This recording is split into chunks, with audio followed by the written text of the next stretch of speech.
la parole à Maëla, pardon, Julia, qui est responsable de Maëla. Donc Maëla, c'est quelque chose qui consiste à aller surveiller des malades en post-opératoire. C'est le filet de sécurité à domicile. Et la particularité, c'est que vous avez trouvé les moyens pour que ça fonctionne, parce qu'à chaque fois, on se pose des questions, mais finalement, qui va surveiller ces malades? Il faut que quelqu'un soit au bout du téléphone pour répondre aux problèmes, et je crois que vous avez trouvé une solution. On t'écoute pendant 5 minutes, et ensuite, on discute avec toi.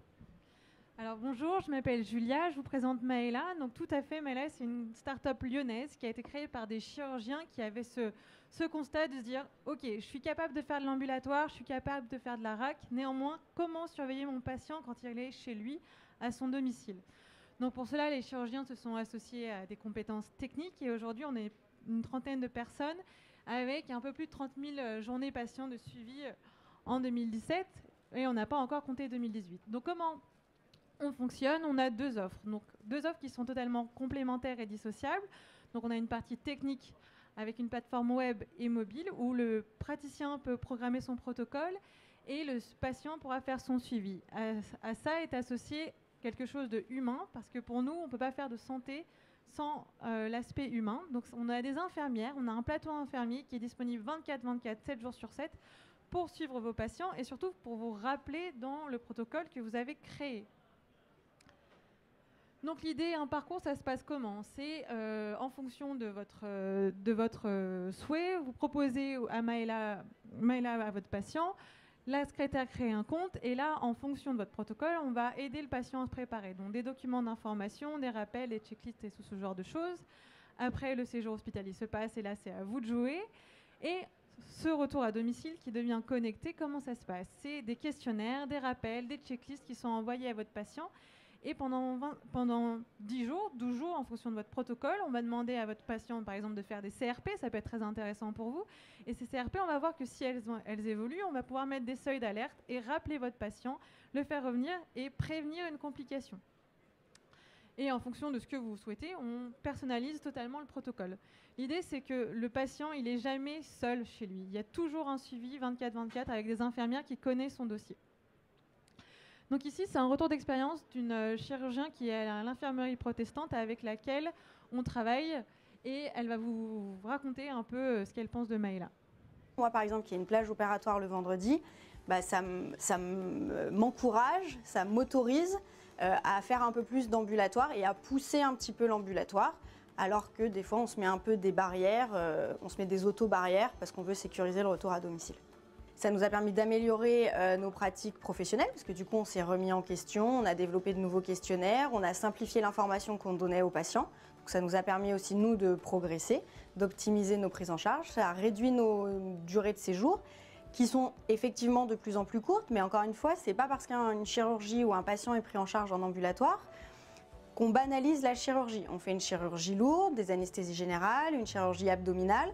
Et souvent, les patients méjugeaient en tout cas la chirurgie ambulatoire parce qu'ils avaient l'impression qu'on banalisait notre geste et qu'on ne les prenait pas bien en charge parce que ça y est, le soir à 19 h, vous rentrez chez vous. Là, ils se rendent bien compte qu'on s'est tous investis, l'infirmerie protestante, les équipes paramédicales et nous, on s'est tous investis dans leur retour à domicile, que c'est pour leur bien. Donc voilà, donc vous avez compris que Maëla, en fait, c'est quelque chose qui sécurise le patient, certes, mais qui sécurise surtout le médecin dans sa pratique de mise en place de l'ambulatoire et de la RAC. Donc aujourd'hui, avec l'infirmerie protestante, je ne sais pas si vous avez entendu parler de l'article 51, vous avez même peut-être proposé un projet d'expérimentation de financement, mais nous, on a été sélectionnés avec l'infirmerie protestante et la clinique de la sauvegarde pour des nouveaux parcours innovants dans le cadre de la colectomie pour cancer. Donc notre business model, comment ça se passe? C'est un abonnement socle avec un coût patient en fonction de si vous avez choisi le plateau infirmier Maëla ou si en interne, vous avez la capacité d'avoir des infirmières qui sont 24/24 présentes pour les patients. Donc, notre équipe, c'est celle-ci. On a de la chance d'avoir en interne des chirurgiens qui permettent de faire avancer notre solution avec un métier terrain qui consulte toujours et qui nous permettent aussi d'avoir un regard très expert sur Maëla. Et enfin, sur l'aspect technique, Ça peut être aussi quelque chose qui vous interpelle. Toutes nos données sont hébergées sur un hébergeur agréé de santé, qui est celui en plus qui héberge les données de la carte vitale. Et nos infirmières, elles sont de l'ordre de 18. Donc c'est pour ça que c'est assez intéressant, car même si on monte en puissance en termes de patients, on a toujours quelqu'un qui est connecté et au bout du fil.